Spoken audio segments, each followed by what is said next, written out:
An artist finishing a painting is how veteran photographer Chris Moore describes the moments when a fashion designer presents a collection at a catwalk show.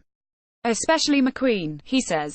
They were wonderful to be at, and made your hair stand up on the back on your neck at times, so amazing, with the music and the lighting, the way they present it.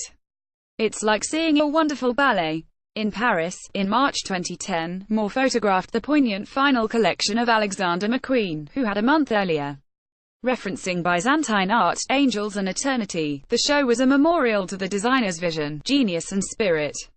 I was his house photographer and it was decided that, for the last show, after he had, they would have only one photographer, and it was going to be me, he says. It was very emotional. A lot of the journalists were in tears watching. Now 84, Moore's pioneering work itself is showcased in a new exhibition at the Bowes Museum at Barnard Castle, not far from his second home in the Allen Valley, Northumberland. Running until January next year, Catwalking, Fashion Through the Lens of Chris Moore brings together more than 200 original photographs, taken over 6 decades in London, Paris, Milan and New York, capturing legendary fashion moments from designers including McQueen, Chalayan, Courageous, Balenciaga, Chanel, Dior, John Galliano, Comme des Garçons, Christopher Kane, Yves Saint Laurent and Vivienne Westwood. Some fashion houses have lent the Bowes Museum the corresponding original catwalk outfits to display alongside Moore's images. The exhibition expands on Catwalking, photographs by Chris Moore, published last year by Lawrence King, with words by Alexander Fury, now co-curator.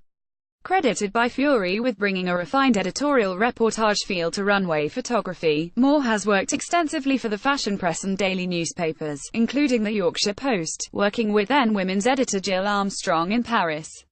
He was born in Newcastle, his father a butcher and his mother a cook.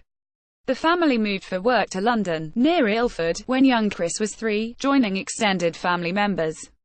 Newcastle came with us, he says. My sister had a Leica and she introduced me to photography when I was about 12. It seemed like magic to me. After school, his father found him a job with the Platmakers off Fleet Street, where he was ushered into a photographic studio. It was an environment he loved and, at 18, he moved to Vogue Studios, Shaftesbury Avenue, as an assistant, working with legends Cecil Beaton and Henry Clark. It was wonderful, a great education, he says. He left Vogue because he needed a higher salary when got married at 21, to his first wife, Jackie, rather too young, he says, and went to the Camera Press Agency.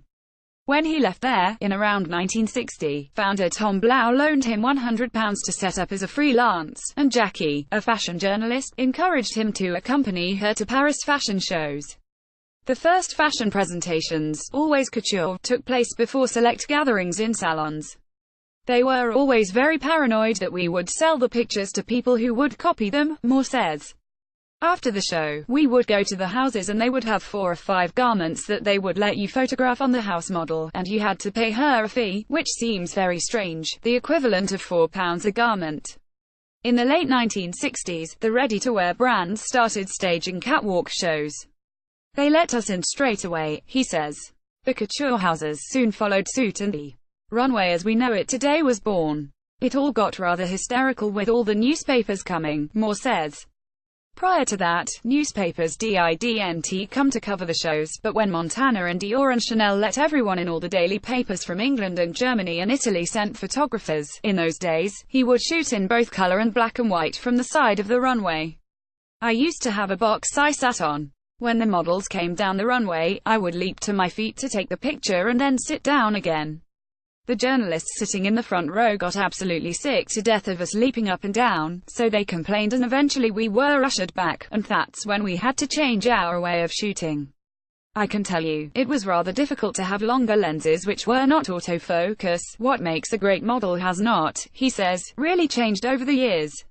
Obviously, it's looks. People think that models are dumb, but they're not.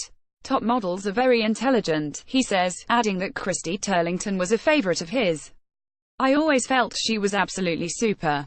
It didn't matter what she put on, she made it look really top-notch. She would show it very well. She would walk to the end of the catwalk, turn round and go back 4 or 5 steps and turn again, so you had more time to shoot her. Terrible word to use. Moore believes the catwalk will continue, although notes there are fewer photographers than there were. Watching a video is not the same at all. Bloggers, they all use mobile phones. The whole world is a photographer now, he says. He is contemplating retirement, although he admits his wife, Maxine Miller, with whom he founded his company, catwalking.com, has heard it all before. I'm 84. I really should make way for the young, he adds. When he hangs up his Nikon D4S, he will be much missed. After he was hospitalized in an accident in February while working in Paris, rival colleagues from around the world rallied round. The pack looked after me, he says. They supplied me with photographs that I would have been doing myself. We've all had problems and we've all helped each other. He admits he wishes, sometimes, that his career had not been so focused on the catwalk. I was basically pigeonholed early on, he says. I do nature now on the Instagram. I would love to be a really good landscape photographer, but I have to tell you, I find it really difficult. Catwalking, fashion through the lens of Chris Moore runs at the Bose Museum, Teesdale, to January 6, 2019. www.bowermuseum.org.uk